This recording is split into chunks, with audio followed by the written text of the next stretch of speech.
Вони отримували золоті медалі в Парижі. Їхніми винаходами користувалася вся Європа. Вони були мільйонерами, носили ідеальні костюми і перетворювали Україну на культурний центр світу. Але у системи були інші плани. Замість світової слави їхні імена спробували стерти з історії. Блискучі кар'єри обірвалися в одну мить.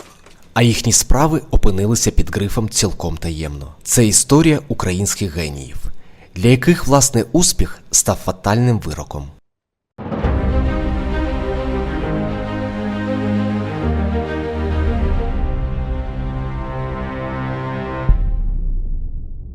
Пролог.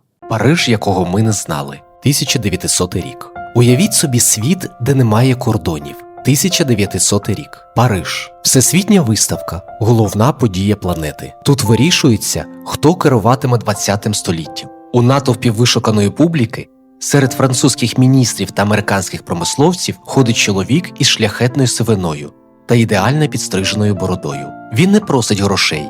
Він привіз сюди те, що змусить французів, головних гурманів світу, зняти капелюха.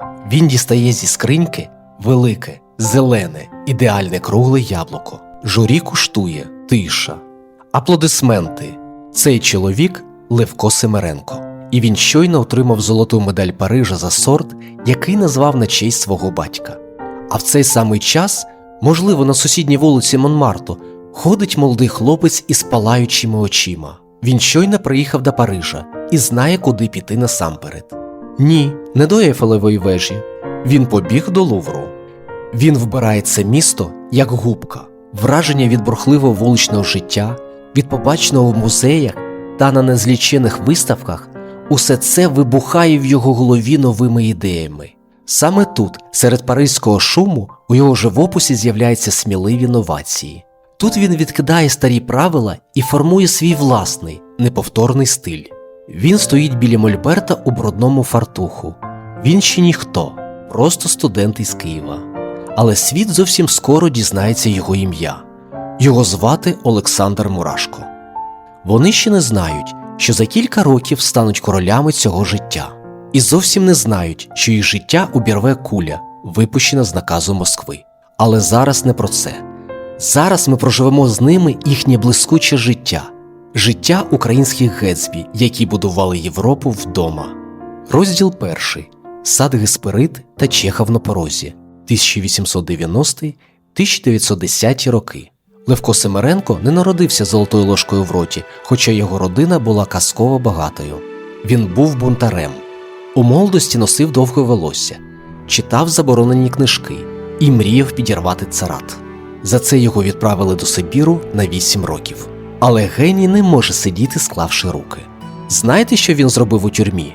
Він почав вирощувати фрукти в умовах вічної мерзлоти. Він збудував оранжереї там, де люди замерзали насмерть. Коли він повернувся додому, у родини маєток у Мліїв, він створив там державу в державі. Уявіть собі, сад, у якому 25 кілометрів алей. Це не просто город. Це була наукова лабораторія, крутіша за сучасні біотехкомпанії. У його колекції було 3000 сортів.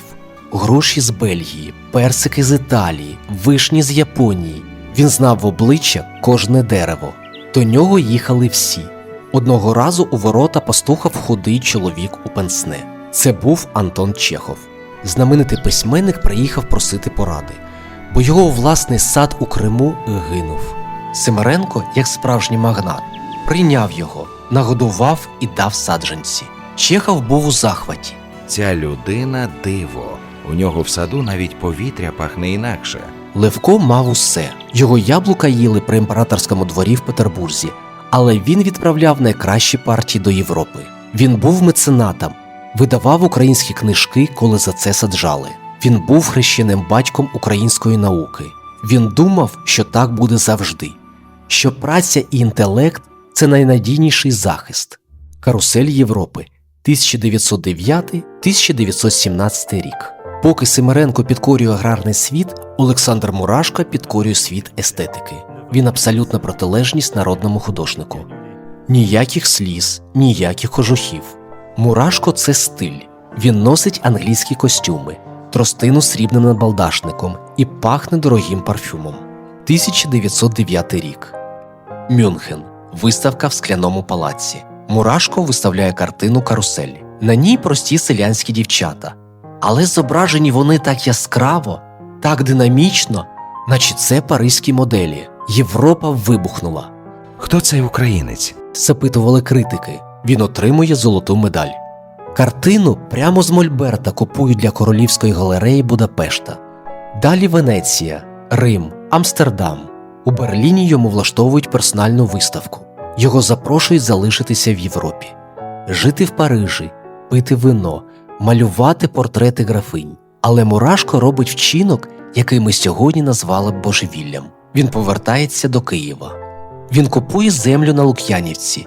Тоді це була затишна околиця.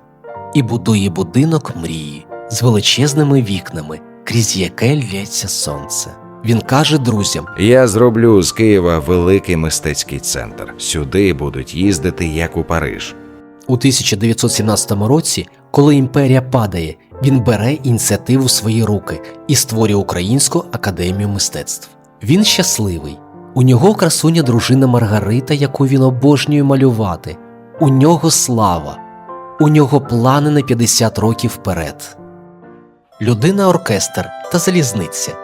Харків, 1920-ті. Поки у Києві малюють, у Харкові, індустріальному серці, живе український Леонардо да Вінчі. Гнат Хоткевич. Якщо ви думаєте, що талановита людина талановита усьому, це про нього. Вранці він одягає форму інженера-залізничника. Він проєктує мости і дизельні потяги. Він технічний геній, який розбирається в механіці як Бог. А ввечері він бере до рук бандуру. Але не для того, щоб грати сумні думи. Ні. Він грає так, що струни димлять. Він грає класику, джаз, рагтайм. Цікавий факт. У 1912 році, ще до війни, він потрапив у халепу. За активну громадську позицію його вигнали з роботи. Що він зробив? Він втік у Галичину, пішов у гори до гуцулів і створив там театр. А потім, щоб прогодувати родину, поїхав у турне Америкою. Так, наш Гнат Хоткевич возив бандуру через океан, коли це ще не було мейнстрімом. Повернувшись до Харкова у 20-х, він стає суперзіркою. Він викладає в інституті, пише підручники, конструює нові інструменти, поєднує знання інженера і музиканта. Він знімається у кіно. У фільмі «Назар Стодоля» він грає кобзаря Кирика. У нього велика родина, дружина Платоніда, діти. Він будує власний будинок у Високому, під Харковом. Сам робить меблі, розписує стіни. Він вчить дітей не просто музиці, а свободі. Він каже: Бандура – це не минуле, це зброя. Втрачене покоління Києва, 1925-1930. Відкиньте шкільні стереотипи. Валеріян Підмогильний був обличчям нової європейської України. У той час, коли більшість письменників носили косоворотки і чоботи, Підмогильний виглядав як дипломат. Ідеально випрасований сірий костюм, краватка, круглі окуляри, портфель. Він був першим українським урбаністом. Його пристрастю були піші прогулянки. Він міг годинами ходити вулицями Києва, вслухаючись у розмови, спостерігаючи за натовпом. Він був шпигуном міста. Він знав французьку мову краще, ніж деякі парижани. Він перекладав Анатоля Франца, Вольтера, Дідро. Завдяки йому українці читали світові бестселери раніше, ніж росіяни. Його роман «Місто» – це маніфест. Він вперше показав українців не в хатах, а в кав'ярнях, в кінотеатрах, в університетах. Він писав про секс, про кар'єру, про амбіції. Він був українським Сартром, холодним розумом покоління, який аналізував життя як хірург. Його друг і колега по духу Лесь Курбас. Цей чоловік взагалі живе у 2050 році. Він був європейцем до мозку кісток, вчився у Відні, де пив каву з європейськими філософами, читав Фрейда в оригіналі, носив краватки-метелики і терпіти не міг шароварщину. Поки в Москві ще грали у реалізм, Курбас у Харкові вже робив мультимедійне шоу. У виставі Джиммі Гіггінс він поставив на сцені кіноекрани. Актори взаємодіяли з відео, робили сальто, перетворювалися на живі механізми. Це був Ілон Маск українського театру. Він створив театр «Березіль». Це була не будівля, це була лабораторія майбутнього. Він казав акторам: «Ми не граємо життя, ми його препаруємо». Його найкращим другом і партнером став драматург Микола Куліш. Це був ідеальний тандем, як Скорсезе і Де Ніро, тільки в українському Харкові. Разом вони робили шоу, які ламали мозок. На їхню комедію «Ми на Мазайло» чергу за квитками стояли на кілька кварталів. Весь Харків цитував їхні жарти. Це був час абсолютного тріумфу, коли здавалося, що їхні талант і енергія безсмертні.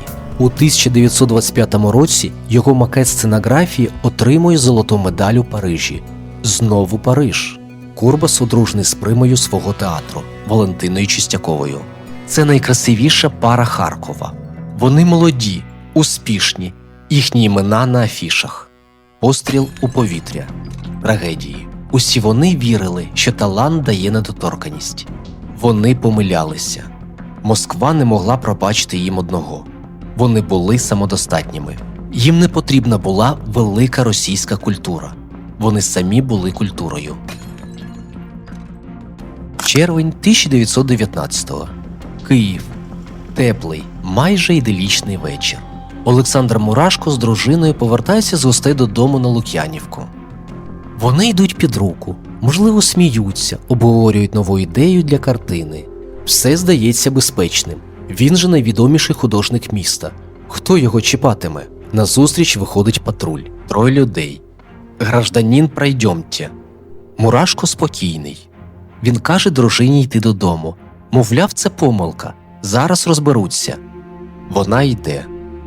Він залишається з ними сам. Його заводять за паркан сусіднього будинку. І раптом життя трагічно обривається на цьому місці. Тіло знайшли тільки вранці. Дорогий європейський костюм був у київській пилюці. Тодішня ж преса написала, що був пограбований і став жертвою нібито випадкового нападу. Але дивно, ці бандити не взяли ні золотий годинник, ні гаманець. Вони вкрали тільки життя. Життя людини, яка могла змінити Україну. Ніч перед Різдвом 1920 року. Село Мліїв. У будинку Семеренків панує затишок. Левко Платонович сидить у своєму кабінеті і працює над рукописами про нові сорти. У кутку мерехтить прикрашена ялинка, пахне хвоєю. Він почувається у безпеці. Він жив вдома, у своїй фортеці, яку будував усе життя. Раптом тишу розрізає різкий дзвін. У шибку щось кинули. Скло розбилося. Левко Платонович, як справжній господар, інстинктивно підводиться з крісла. Він підходить до вікна, щоб подивитися, хто бешкетує в його саду. Це була фатальна помилка. Це була пастка.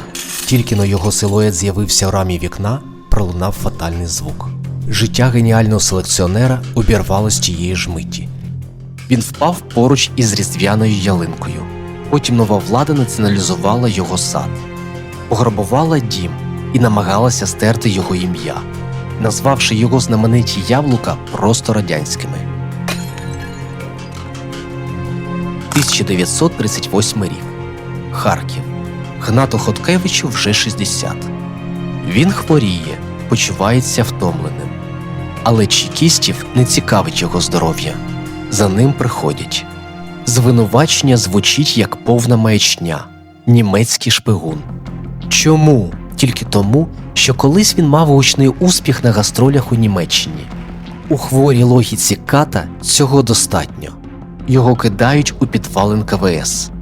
Вимагають підписати зізнання у шпигунстві. Він відмовляється брехати на себе.